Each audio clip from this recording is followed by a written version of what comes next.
ثابت کرے گا ثم جاءکم رسول مصدق لما معکم لتؤمنن به ولتنصرنہ، تم اقرار کرو، وعدہ کرو، میرے نبی کی نصرت کرو گے، میرے نبی کی امداد کرو گے، میرے نبی کا تعاون کرو گے، میرے نبی کا اعلان کرو گے، میرے نبی کا پرچار کرو گے، میرے نبی کی شہرت کرو گے۔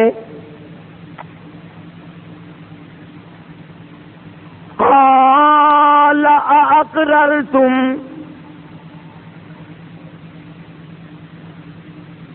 کیا تم اقرار کرتے ہو؟ اندازہ لگاؤ، خدا کا فرمان ہو، انبیاء کرام کی روحیں ہوں، کب سرتابی کر سکتے ہیں، کب حکم عدولی کر سکتے ہیں، کب نافرمانی کر سکتے ہیں، لیکن خدا بند کریم قرآن کریم میں فرماتے بات کو پختہ کرنے کے لیے، مضبوط سے مضبوط تر کرنے کے لیے پھر پوچھتے قال اقررتم، کیا تم سب نے اقرار کر لیا اس بات کا؟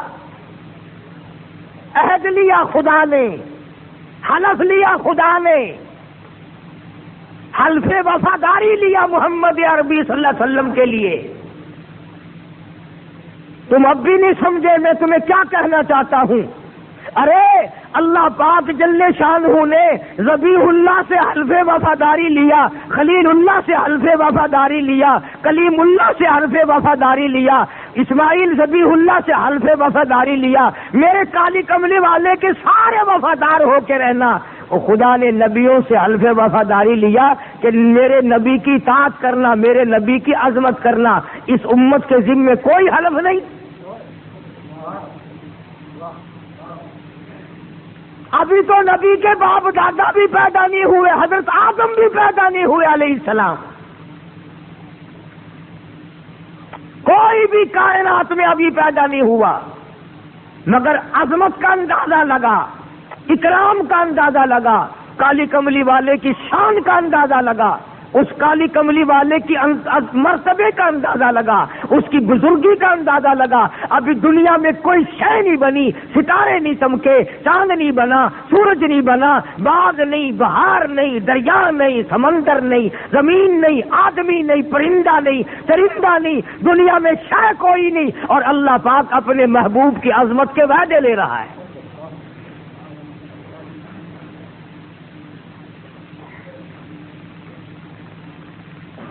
جس نبی کے میں اور آپ امتی ہیں، اس نبی کی عظمت کے لیے وعدے لیے جا رہے ہیں۔ اور تیری شکل کو اگر کوئی دیکھے کہ تو نے نبی سے حلف وفاداری اٹھایا کہ نہیں، شکل کو دیکھ کر ہی معلوم ہوگا کہ تو پرلے درجے کا جھوٹا ہے۔ شکل بتائے گی کہ یہ نبی کا وفادار نہیں، لباس بتائے گا یہ نبی کا وفادار نہیں۔ فرمایا قال اقررتم، کیا تم نے میرے نبی کی آمد کا، اکرام کا، احترام کا وعدہ کر لیا؟ لتؤمنن بہ ولتنصرنہ، میرے حبیب لبیب حضرت محمد کریم صلی اللہ تعالی علیہ وسلم سے وفاداری کرنا۔ کتاب تمہاری اپنی ہوگی، آسمان سے میں دوں گا، اور لوگوں، نبیوں اور رسولوں، انجیل میں میرے محبوب کا ذکر آئے گا، توریت میں کالی کملی والے کا ذکر خیر آئے گا، زبور میں آئے گا، اپنی اپنی نبوت کے دوران، اپنی اپنی نبوت کے ہوتے ہوئے میرے محبوب کا ڈنکا بجاتے چلنا۔ قال اقررتم، کیا تم نے اقرار کر لیا؟ قالوا اقررنا، تمام کے تمام انبیاء کرام نے، رسولوں نے، پیغمبروں نے اقرار کر لیا، ہم حلف وفاداری اٹھاتے ہیں، کالی کملی والے سے وفاداری کریں گے، ان کی عظمت کو بڑھائیں گے، ان کی شان لوگوں کو بتائیں گے، ان کی توقیر لوگوں کے سامنے رکھیں گے۔ اس لیے فرمایا قال اقررتم قالوا اقررنا، او مالک کائنات ہم سب نے اقرار کر لیا۔ فرمایا قال فاشهدوا، اس حلف پہ، اس وعدے پہ، اس عہد و پیمان پہ تم بھی گواہ رہنا۔ وَأَنَا مَعَكُمْ مِنَ الشَّاهِدِينَ،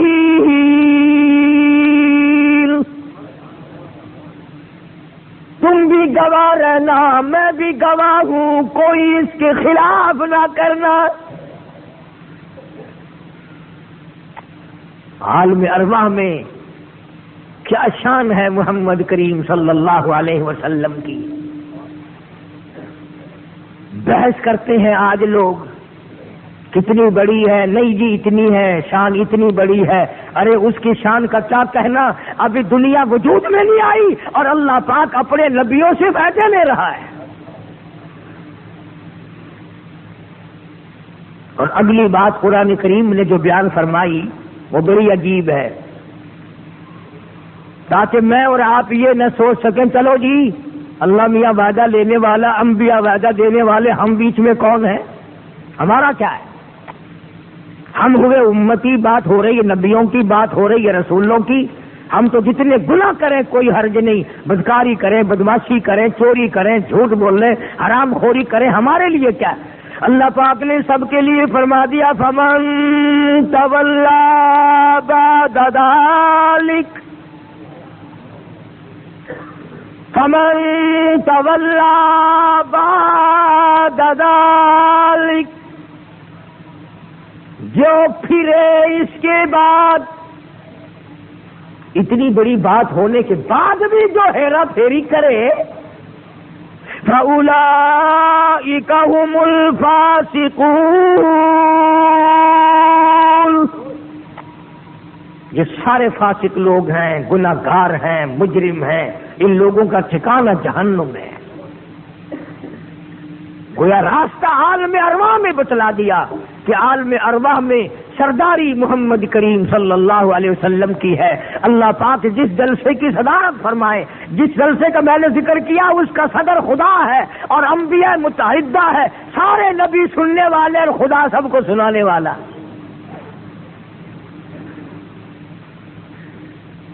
جب اتنی بڑی عظمت بتا دی گئی تو اللہ پاک نے ایک اور سرداری عطا فرما دی۔ عالم ارواحی کی بات کر دوں آج ساری۔ اس وقت میں انبیاء کرام کی روحیں، رسولوں کی روحیں، پیغمبروں کی روحیں، صحابہ کی روحیں، کتبوں اور ابدالوں کی روحیں، ولیوں کی روحیں، قلندروں کی روحیں، ساری روح، اچھے کی، بروں کی، کافروں کی، صدروں کی، وزیروں کی، سب کی روحیں ایک وقت میں اللہ نے پیدا کی۔ سارے عالم ارواح میں ساری روحوں کو اکٹھا کیا اللہ نے، اور سب کے سامنے فرمایا الستو بربکم، الستو بربکم، کیا میں تمہارا رب ہوں؟ کیا میں تمہارا پیدا کرنے والا ہوں؟ کیا تمہارا میں خالق و مالک ہوں؟ الستو بربکم۔ علماء کرام نے لکھا ہے کہ اللہ پاک نے جب یہ کئی مرتبہ آواز لگائی، سارا عالم ارواح خاموش، انبیاء کی روحیں خاموش، نبیوں کی روحیں خاموش، رسولوں کی روحیں چپ، پیغمبروں کی روحیں چپ، کتبوں، ابدالوں، ولیوں کی روحیں خاموش، بالکل چپ چاپ سرناٹا۔ سب حیران ہیں کہ کیا جواب دیں، جواب کیا دیا جائے۔ پھر آواز آئی الستو بربکم، کیا میں تمہارا رب ہوں؟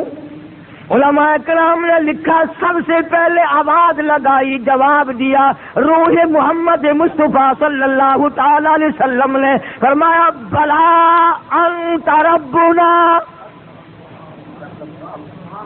بلا انت ربنا، ہاں ہاں تو ہمارا رب ہے۔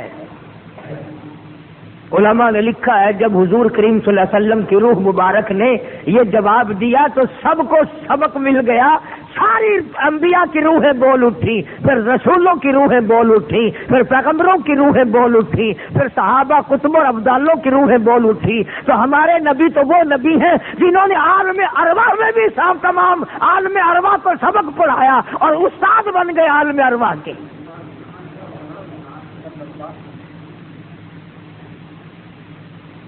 اس وقت کی سرداری اور اس وقت کا استاد ہونا اور بڑا ہونا ظاہر ہو گیا، ثابت ہو گیا، ورنہ سارے خاموش تھے کہ کیا جواب دیا جائے۔ تو عالم ارواح میں اللہ تبارک و تعالی جل شانہ نے عظمت بیان فرمائی، قرآن کریم کے ذریعے ایک عہد لیا، ایک پیمان لیا، ایک وعدہ لیا سب کے سب سے، اور اصل مقصد تھا عظمت بتانی۔ ورنہ آپ جانتے ہیں اللہ نے وعدہ لیا، نبیوں نے وعدہ دیا، انہوں نے پورا کر دیا، نبھا دیا، ہمیں بتانے کا کیا مقصد؟ وہ تو معاملہ ہو چکا نا۔ ہمیں بتانے کا مقصد یہ ہے کہ جس نبی کی شریعت کو تم ٹھکراتے ہو، جس نبی کے دین کو گھٹیا سمجھتے ہو، جس نبی کے لائے ہوئے قرآن کو گھٹیا سمجھتے ہو، وہ تو اتنا بڑا نبی ہے کہ عالم ارواح میں نے اس کے لیے انبیاء سے وعدے لیے تھے۔ پھر انبیاء کرام نے اس بات کو بڑا نبھایا۔ سیدنا آدم علیہ الصلوۃ والسلام کا جب آخری وقت آیا تو اپنے بیٹے حضرت شیس علیہ السلام کو بلایا اور بلا کے فرمایا بیٹا میری ایک آخری وصیت ہے، میری ایک نصیحت ہے، میری ایک نصیحت ہے، آخری بات میری ایک لکھ لے تیرے کام آئے گی۔ شیس علیہ السلام پیغمبر ہیں، حضرت آدم علیہ السلام کے بیٹے ہیں۔ انہوں نے پوچھا ابا جان فرماؤ، تو یوں فرمایا جب کوئی تیرے اوپر مشکل وقت آئے، جب کوئی پریشانی آئے، جب کوئی تکلیف کا وقت آئے تیری زندگی میں تجھ پر، تو اللہ سے دعا کرنا،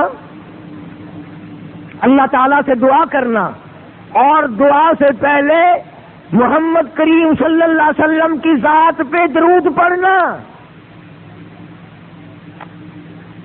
تیری مشکل آسان ہو جائے گی۔ حضرت شیس علیہ السلام نے عرض کیا ابا آپ کی نصیحت بالکل ٹھیک ہے، آپ کا فرمان بالکل ٹھیک ہے، ایسا ہی کروں گا، لیکن میری سمجھ میں نہیں آتی بات کہ ابو البشر تو آپ ہیں، سارے انسانیت کے ابا تو آپ ہیں، سارے جہان کے لوگوں کے باپ آپ ہیں، اللہ تعالیٰ نے انسانیت کا سلسلہ آپ سے شروع فرمایا، اور آپ نبی بھی ہیں، پیغمبر بھی ہیں، میں بھی آپ کا بیٹا ہوں، یہ کون ہے جس کی ذات پہ آپ درود پڑھوا رہے ہیں؟ یہ کوئی آپ سے بھی بڑے ہیں، یہ کون ہے؟ فرمایا ہاں لگتے جگر تو نہیں جانتا میں جنت میں رہا ہوں، جنت میں رہ کے آیا ہوں، جنت کے سرخ یاقوت کے مکانوں کے دروازوں پہ، سبز یاقوت کے مکانوں کے دروازوں پہ، سونے چاندی کی اینٹوں پہ، مجھ کو عنبر زعفران کی گارے کے بنے ہوئے محلات پہ، اور دودھ کی نہر پہ، شہد کی نہر پہ، تمام جنت کے اعلیٰ درجوں کے درختوں کے ایک ایک پتے پہ میں نے محمد کا نام دیکھا ہے۔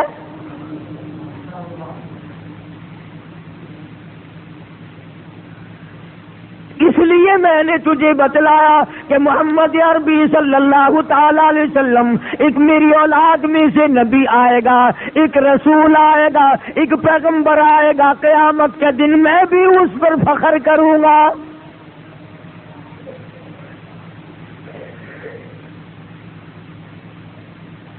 پتہ چلا کہ سارے انبیاء کرام نے عظمت کا ڈنکا بجایا اور اپنے اپنے انداز میں سب کو بتایا کہ کس طریقے سے حضور کریم صلی اللہ علیہ وسلم کو اللہ پاک نے عظمت عطا فرمائی، شان عطا فرمائی، مرتبہ عطا فرمایا۔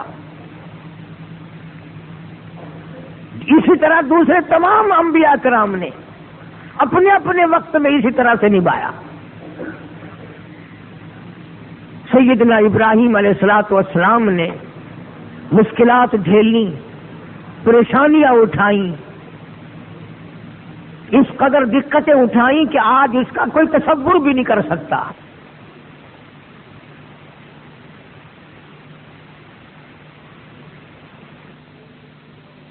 ان تکلیفوں کو اٹھانا،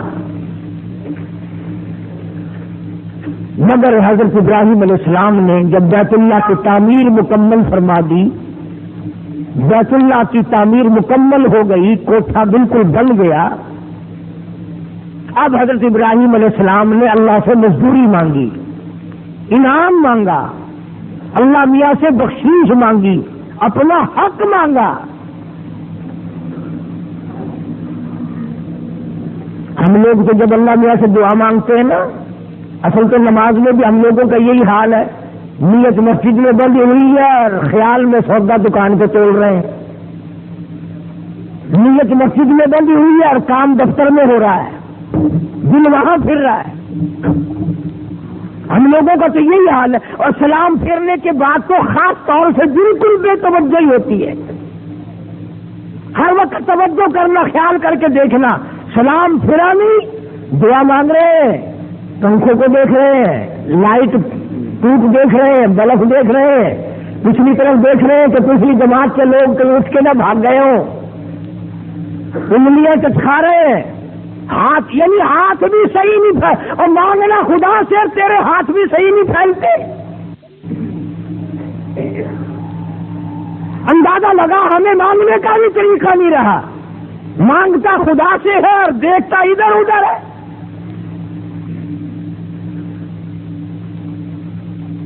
عظمت کے ساتھ مانگنا ہم لوگوں کو نہیں آتا، اکرام کے ساتھ یعنی مانگنے کا ڈھنگ بھی نہیں آتا۔ کیا بدتمیزی ہے ہم لوگوں کی، اور پھر کہتے ہیں جی ساری عمر ہو گئی مانگتے مانگتے قبول ہی نہیں ہوا۔ وہ قبول ہو کیسے، تجھے مانگنے کا ڈھنگ بھی آئے پہلے۔ نبی اپنے بیٹے کو نصیحت کرتا ہے کہ تم دعا کے شروع میں درود پڑھنا، تو درود تو کیا پڑھے، عظمت کے ساتھ مانگنا ہم لوگوں کو نہیں آتا، اکرام کے ساتھ یعنی مانگنے کا ڈھنگ بھی نہیں آتا۔ کیا بدتمیزی ہے ہم لوگوں کی، اور پھر کہتے ہیں جی ساری عمر ہو گئی مانگتے مانگتے قبول ہی نہیں ہوا۔ وہ قبول ہو کیسے، تجھے مانگنے کا ڈھنگ بھی آئے پہلے۔ نبی اپنے بیٹے کو نصیحت کرتا ہے کہ تم دعا کے شروع میں درود پڑھنا، تو درود تو کیا پڑھے گا، تجھے ہاتھ جھولی پھیلانے کی بھی تمیز نہیں ہے۔ ابراہیم علیہ السلام نے دعا مانگی، انعام مانگا، اکرام مانگا، اسماعیل علیہ السلام کو بلوا لیا، آجا بیٹے، ادھر حضرت ہاجرہ کو بلا لیا، آپ بھی آ جائیں، حضرت سارہ کو بھی بلا لیا، تشریف لے آؤ۔ حضرت خلیل اللہ نے سارا خاندان اپنا جمع کر لیا۔ اسماعیل ذبیح اللہ سے فرمایا جھولی پھیلا لو، حضرت ہاجرہ سے کہا جھولی پھیلا دو، حضرت سارہ سے کہا جھولی پھیلا دو، تمام خاندان جھولی پھیلائے کھڑا ہے۔ خلیل اللہ نے بھی دامن پھیلا دیا اور مانگنے لگا ربنا وبعث۔ ان میں سے ہوتا وہاں کوئی پتہ نہیں کیا مانگتا۔ ہاں خلیل اللہ کی مانگ دیکھ کیا مانگا ہے، الہ العالمین میری مزدوری یہ ہے، میرا انعام یہ ہے، میری بخشش یہ ہے، میرا اکرام یہ ہے، میرا حق یہ ہے، ربنا وبعث فیہم رسولا۔ اور میرے مولا تو نے میرے ذمے کعبہ بنانا لگایا تھا، میں نے لگا دیا۔ یہ ذبیح اللہ گارا پکڑانے والا بھی کھڑا ہے، یہ روٹیاں پکا کے لانے والی ہاجرہ بھی جھولی پھیلائے کھڑی ہے، یہ پانی پلانے والی حضرت سارہ بھی کھڑی ہے، مولا خلیل اللہ کا سارا خاندان تیری حضور میں جھولی پھیلائے کھڑا ہے۔ ربنا وبعث فیہم رسولا،